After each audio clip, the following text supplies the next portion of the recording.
Have you ever wondered why your mind makes snap decisions sometimes but needs hours to ponder other choices? Today we're diving into Daniel Kahneman's groundbreaking book, Thinking, Fast and Slow. It reveals the surprising ways our brains shape our decisions, sometimes for better, sometimes for worse. Kahneman introduces the concept of two systems that control our thinking. System 1 is fast, intuitive, and emotional. It's like your autopilot, quick but prone to mistakes. Ever misjudge something because it felt right at first glance? That's System 1 at work. Then there's System 2, the deliberate, analytical thinker.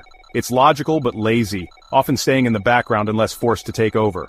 Think of it as the problem solver that kicks in when something really doesn't add up.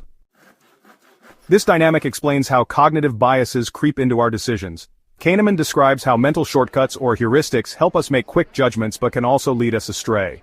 One famous example is the gorilla experiment. Participants were so focused on counting basketball passes that they completely missed a person in a gorilla suit strolling across the screen. It's a striking example of selective attention. Our brains prioritize some information while filtering out the rest. This leads to a phenomenon Kahneman calls what you see is all there is. Our minds weave stories based on limited information, ignoring what's missing. Imagine solving a puzzle with half the pieces. You might create a coherent picture, but it's not the full story. This tendency can cause errors in judgment, particularly when we overlook crucial details. Take cognitive biases like the availability heuristic. This is when we judge the frequency of events based on how easily we recall them. For instance, after hearing about a plane crash on the news, you might suddenly fear flying, even though it remains one of the safest forms of travel. Emotional and vivid events stick in our minds, skewing our perception of reality. Next is anchoring bias. Ever noticed how the first number thrown out in a negotiation influences the entire discussion? Even when you know the number is arbitrary, it still affects your judgment.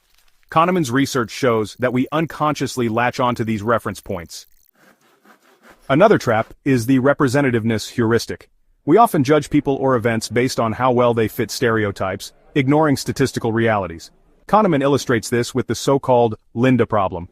Linda is described as bright and socially active. Is she more likely to be a bank teller or a bank teller active in the feminist movement? Many people incorrectly choose the second option because it aligns with her description, even though it's statistically less probable. But biases don't only affect everyday people. Experts, including doctors and financial analysts, are just as vulnerable. Kahneman's research reveals that simple algorithms often outperform expert judgment in fields like medical diagnosis and stock analysis. Why? Because experts are human too, subject to the same mental shortcuts as everyone else. Before we explore more, subscribe and follow for daily insights to sharpen your decision-making skills. Kahneman also delves into ego depletion. Have you ever felt mentally exhausted after a long day of decision-making? Well, that's ego depletion in action. When your brain is running on empty, System 1 takes over, leading to more impulsive choices. Understanding this can help you strategically plan your day by tackling mentally demanding tasks when you're most alert. Now let's talk about the two selves, the experiencing self and the remembering self. The experiencing self lives in the moment, while the remembering self constructs narratives about the past.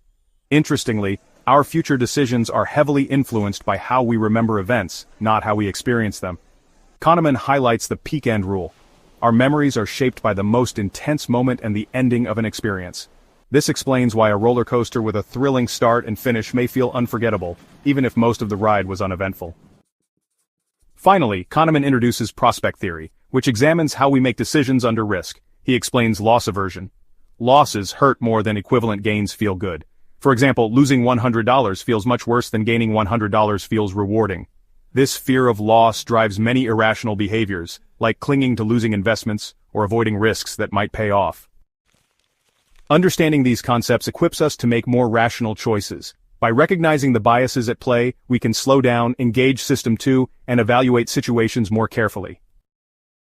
Before you click on our next video, ask yourself, how often do you rely on snap judgments, and what might you be missing by not engaging your analytical mind?